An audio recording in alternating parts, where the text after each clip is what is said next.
Thank you. Hi, everyone. Good to see you. Do you all remember a time that you nailed it at an interview, everything went so perfect, and maybe some other time that things didn't go quite well? Were you able to spot what went differently? Do you know why?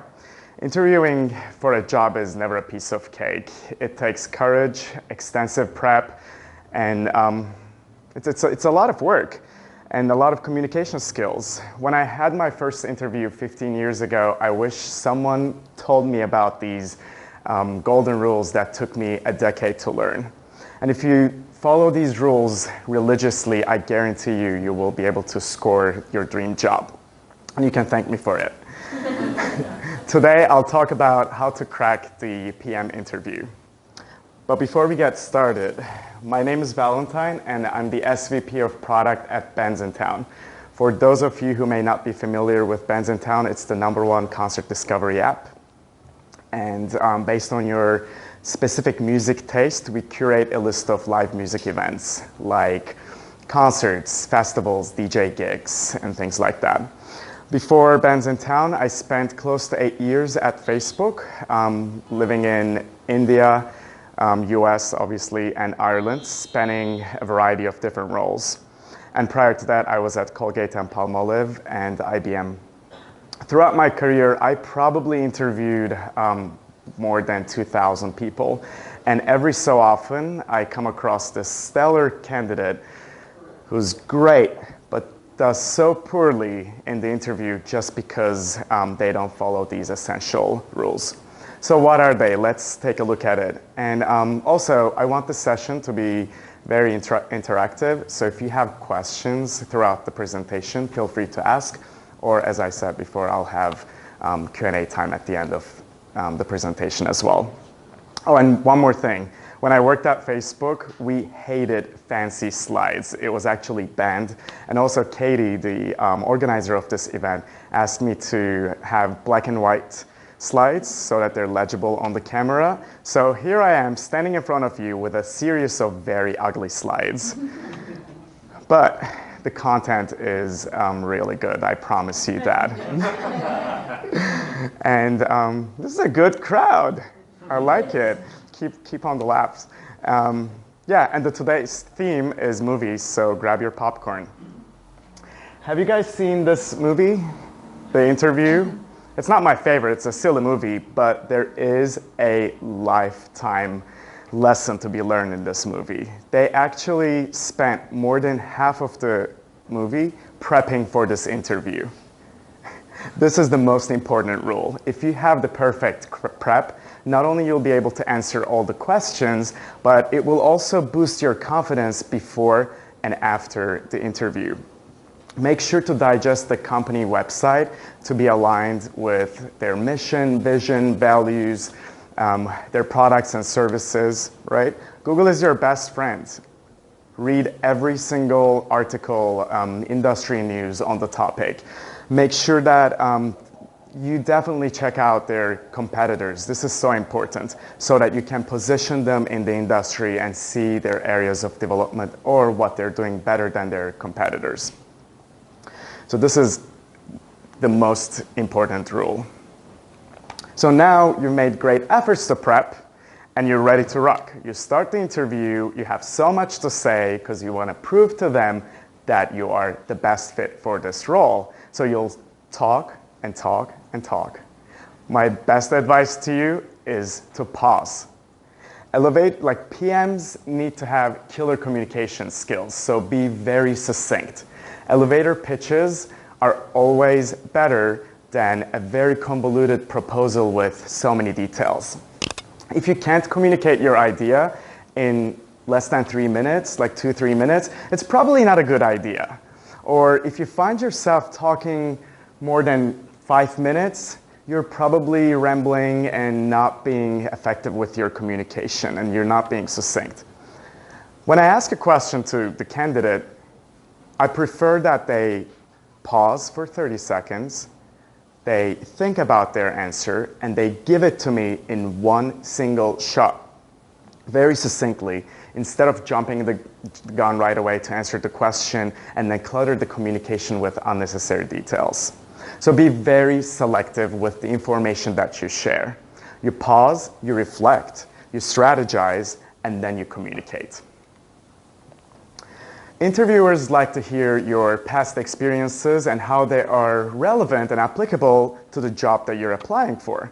So giving a variety of examples to prove that you have the relevant skills is really important. Relevance here is the key word. And this is to answer your question about finance.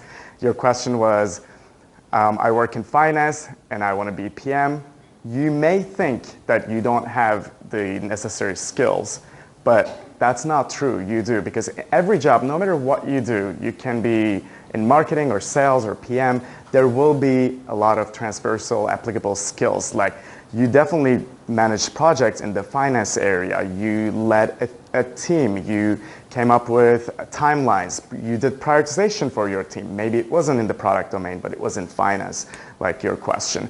So this is the most important thing. You may not have the exact expertise that they're looking for, but I never said, this slide doesn't say exact, it says what's relevant. So this is key.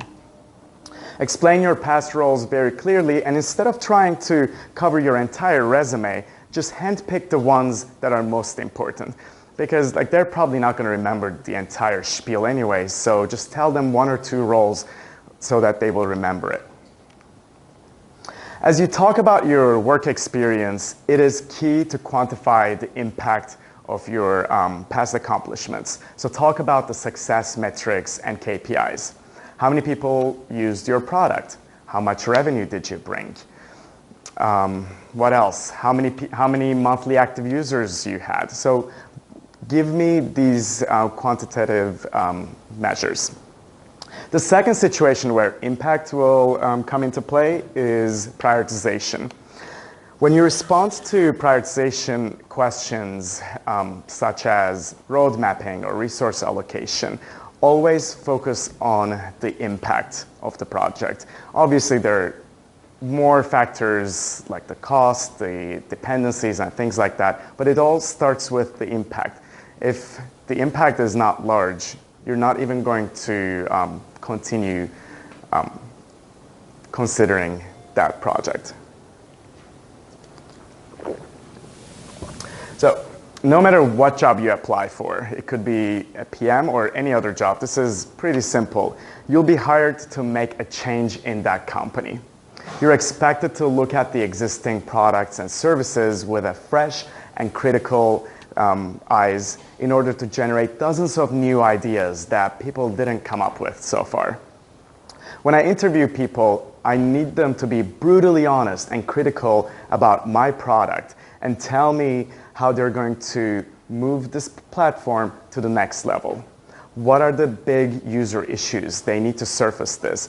If they cannot come up with several things to fix, improve, or innovate on, I honestly don't even see the point of hiring this person. Next is problem-solving problems. The interviewer is interested in knowing how you tackle daily problems and how you would improve the product. They probe into the creativity, the scalability, and measurability of your answers. So in order to do that, they ask these in order to do that, they may ask you that something totally out of your comfort zone, like design a parking lot. You're like, oh, okay, right? They may catch you off guard. They're evil, they do that, I'm telling you. And you're like, okay, how do I tackle this? I'll give you a couple of steps. The first step is take a few seconds to gather your thoughts. As I said, like pause. You're like, great question. Let me give it a thought for a second. The second step is set boundaries and clarify the question. Okay, design a parking lot, but where? In an empty field in Bushwick or Midtown Manhattan? Because that will change your answer completely, right? And then after clarifying the context, agree on the goals. Like, what are we trying to accomplish here? What are your KPIs? But like, it's really important, right? Because you may design parking lot from so many different perspectives. So make sure to follow these steps, and that will, like after setting the boundaries, reducing the problem, understanding the KPIs, from there you will be able to strategize.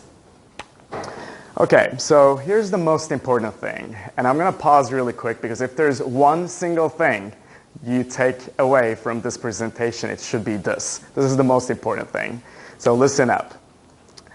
When you're asked to offer innovation, think about the big solutions, not any solution, but very big. How will your ideas move the needle?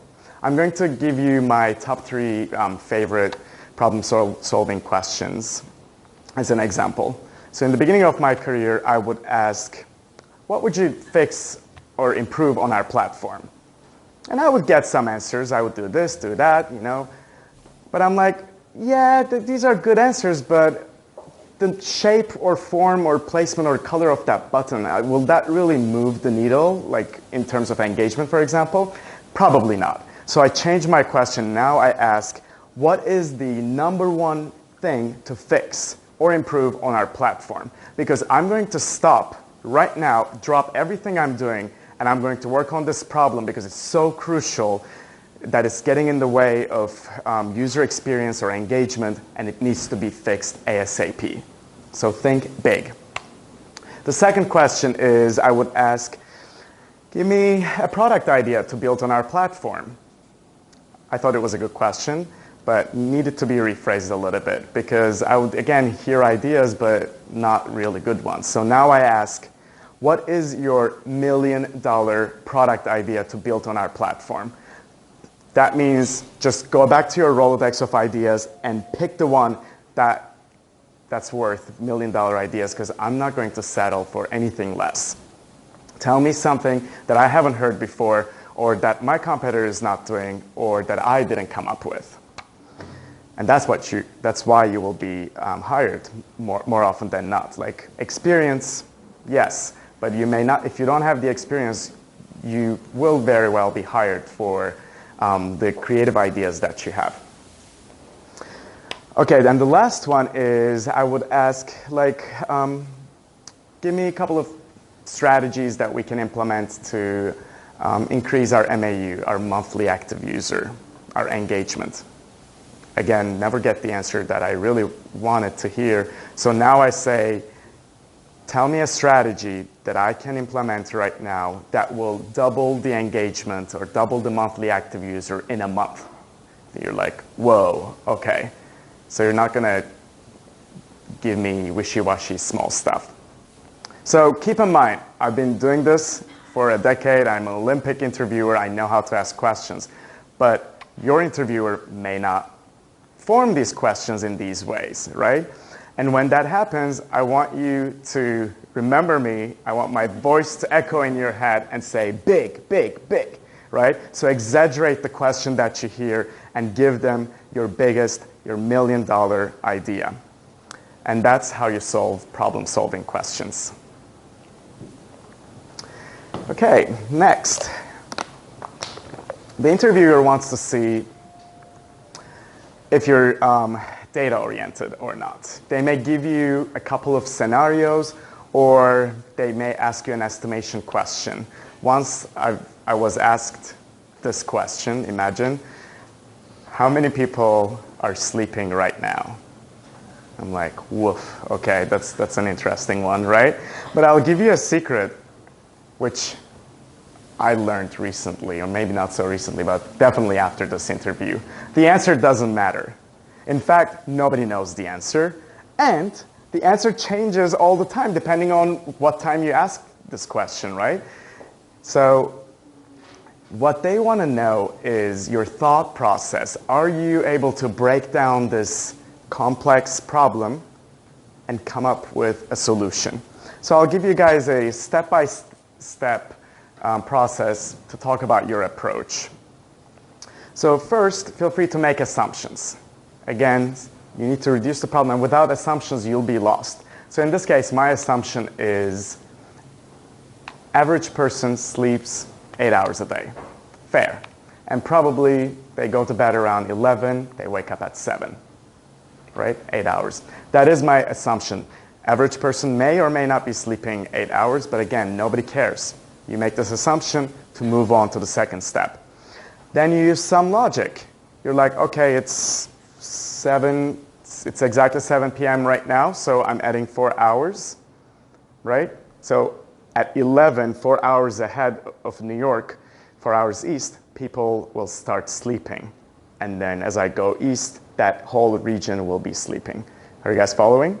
Okay, so 4 hours, I like to travel. I know 4 hours from east of New York, it gets us to Africa. So Africa onwards will be sleeping.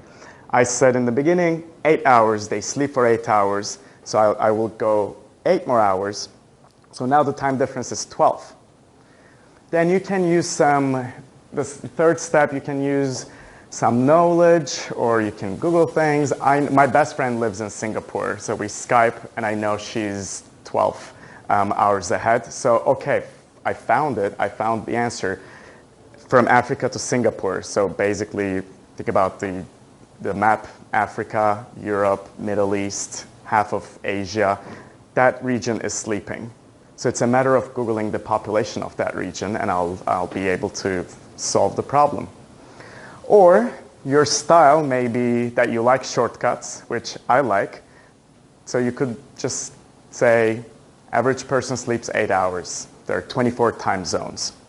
8 divided by 24. So 1/3 of this world is sleeping right now. I know, you probably all know, the world population is 7.5 billion people. 1/3 of it is, the answer is 2.5. Fair. Again, may be true, may not be true, but your approach to solving this problem is solid. Okay, and here comes the situational questions.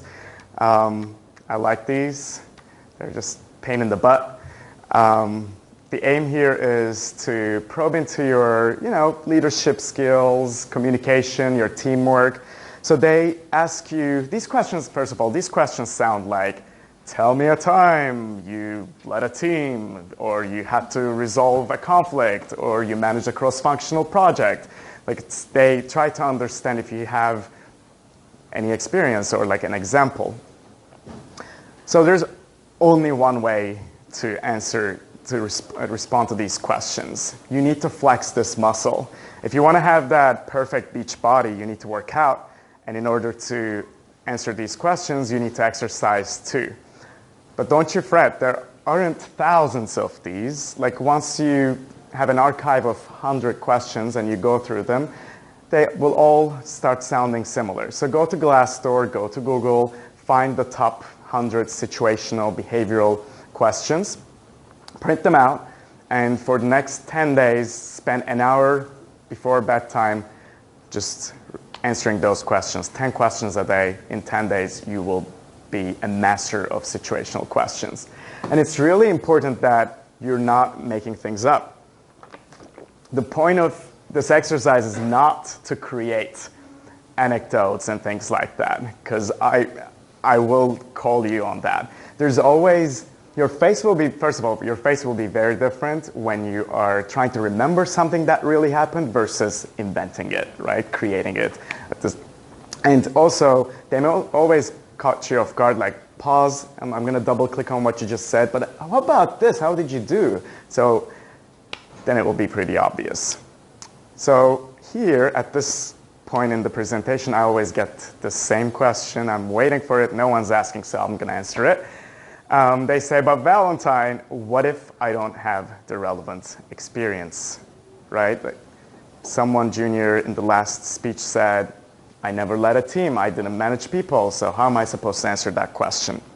I said, no, that is incorrect. It's like, what do you know about my resume? That is correct. I said, no, it is incorrect. Because remember that time that you were in charge of the new hire onboarding and training? You trained every single new hire. You mentored them, maybe not managed them, but you mentored them, which is relevant and applicable.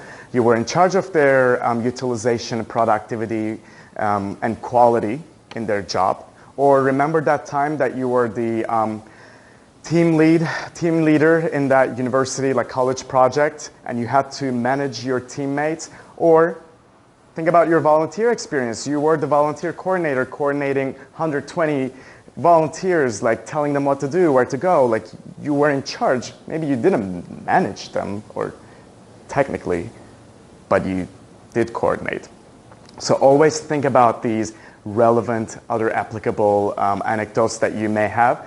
And then you can say, in my current job, I'm not leading a team, but here are the people managing experiences I have. Does that make sense? Yeah, cool. So always speak from real examples and real experience. Okay, this is a good one. Keep on the right track. Remember you're interviewing for a PM role. When you're interviewing for a product role, but you're giving examples of marketing initiatives, you're not on the right track. For example, the other day I asked the candidate about how to improve our engagement or acquisition or something, maybe acquisition, something like that. But I asked a product-related question. And the answer I got was, well, I would do partnerships with festivals and artist managers, and I would run paid media on Facebook and Google AdWords, and I would do free giveaways, swags, and this and that. I had to pause, which is definitely not my style, but I'm like, whoa, whoa, whoa. I said, we don't do any of this in this product team, like none of it, right? If you were interviewing for the marketing team, then you would probably get the job, but not here, buddy. So always remember, don't answer the questions from the domain of your past expertise and experiences, but answer the questions from the domain of the role that you're interviewing for. Stay on the right track. Okay. This is probably, I said, okay, prep was the most important thing. I can't use it again, but this is probably so important, I can't emphasize. You think you did a good job, right? And you're ready to end the interview. Everything's going great. Not quite yet. The questions you ask at the end of the interview may make it or break it. They say you remember the beginning and the end of every experience. That couldn't be more true for an interview as well. Like, definitely refrain from asking questions that you can find on Google. This also, I have to admit, this is also one of my pet peeves. When I was on dating apps, like, I would be like, hey, and they're like, how old are you? I'm like, seriously? Like, how old are you? Like, for your first question? First of all, the question should be, how young are you? Thank you so much. Secondly, I'm like, do you think that's what's going to advance this communication? That's what, like, anyways, this is my pet peeve. Like, so don't ask, like, can I work from home? Like, this is what you want to know. Like, all the questions in your head are answered, and now this is what you're asking. No, don't do that. I'll give you an anecdote about like how important the questions that you ask. Every so often, I'll be in an interview. It's not going great. I'm not getting the answers that I'm seeking, but it's okay. I'll be polite. I'm like, okay, we have some time for your questions. Do you have any?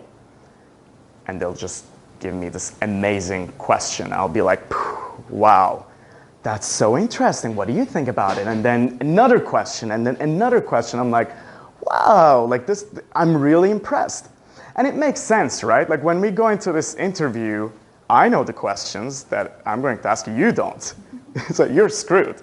Like, it's okay that if you're stressed, if you're excited, if you maybe, you're not in your best shape, or you're not good at interviewing, that's always possible. So you have a million excuses, but you have absolutely no excuse for not coming up with half a dozen of really, or a dozen great questions. Sometimes, like when I interview, I go to the interview with my notepad, and I'll have like 10 questions. I will actually have, if I'm interviewing 3 people back to back, I'll check their LinkedIn based on their background and role. I will have 10 questions for each of them. I won't have just 10 questions for everyone. For each person, I will have a different sheet of 10 questions. And throughout the interview, based on the conversation, I'll pick the best ones on the spot. I have bad memory, so I go into the interview with my notepad. When they ask, Valentine, do you have a question for me? I'll say, actually, I'm glad you asked. I do have some questions for you. Let me refer to my notes. I don't want to miss anything. So it's okay. You can read it. Like no one's going to punish you for that. Like it's totally kosher to look at you, refer to your questions, and be like, actually, this is what I wanted to ask you, right? I always also, like, you can crack a joke. I'm like, man, I have so many questions. Let me pick one for you. And they will see that you came prepared, right? Like it shows that you're invested in this role. You made your prep and you're curious to learn. It shows your intelligence. So I actually ended up hiring that guy. And I couldn't be more satisfied because he showed me a different side, and he showed me his prep, and he showed me his intelligence through these questions. And again, every so often, I'll be in this amazing interview. I'm like, I cannot go back to my team and like tell them what an awesome interview I just had, and then the question is going to sound like, can I work from home? Right? Okay. You know what? You should work from home, like not in this office. Okay. I'm about to wrap it up, maybe 5 more minutes, and I'll get your questions. Okay, passion is golden. Guys, I get it. You may not check all the boxes. You may be a software engineer, you may be in finance, you may not have the necessary skill or background or expertise. I'll tell you honestly, no one does check all the boxes. And this is where your passion comes into play. Show them why you care about the mission of the company. Show them why you want this job more than anything. And show them that, like, when embrace your areas of development. Like, be honest. Internet is full of this horrible advice. I don't know who came up with it, but when they ask you for your weaknesses, you should make them sound like good to have. Like, for example, oh my God, I'm such a workaholic. I have no work-life balance. I'm like, ugh. It's like things like that. I'm so detail-oriented. I'm such a perfectionist. Bad. It's like, don't do that, right? Like I'll call your BS on that. So instead, embrace and tell them what you're planning to do. You may be lacking those experiences or skills, but you sure have a plan. For example, I remember interviewing this PM.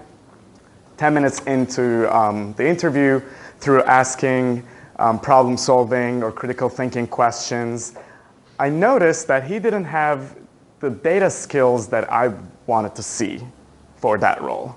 Fair. But he actually said, oh, by the way, like, I realize that you probably think that I don't have the necessary data skills, because he couldn't answer the question very well. But he said, I'm actually signed up for a 6-week course on data. It's starting next week. I'm going to learn X, Y, Z. I'm doing self-study, self-learn Google Analytics classes online. I'm reading this book and this other thing that I don't remember right now. But like, I was like, okay, like, this guy doesn't have data skills, but if he does what he's planning to do, it's going to take 2-3 months. At the end of the day, there's no skill you cannot adopt within a couple of months, right? So that was really important, that I saw that he had a passion. He checked most of the boxes. Data wasn't the box that he checked, but I could totally see him becoming a data expert. And I'm glad I did, because that person actually became the data POC in our team like 6 months after he joined. And that's why your passion is so important. My last gem for tonight, just be yourself. Don't try to be someone you're not. You're probably not a good actor. If you were, you would be interviewing on Broadway, right? But you're here, you want to be a PM, so just relax, smile, show your teeth, have some icebreakers, warm up the room, crack a joke, ask them a question. It's just be casual, be comfortable, and be very, very honest. Be who you are. Okay, here's the recap of the 10 tips that I covered today. The first one was no prep, no gain. This is so important. Prep, prep, prep. If you have 1 week, spend that week wisely. Number 2, keep it succinct. This is really, let me be here so I'm in your photo as well. Actually, this profile is much better, so. Okay, keep it succinct. It's really important that you have spectacular communication skills. Number 3, talk about your relevant background. Again, I'm not saying exact background, but what's relevant. Number 4, focus on impact. Talk quantified. Don't just say that you built a product, you built this app, you built this tool, but say, I built this tool that was used by X many people that brought this much revenue, right? Always follow up with the impact. Bring innovation. Again, make sure that you have all these crazy ideas and you're passionate about them. And you think they're great ideas, they're $1 million ideas.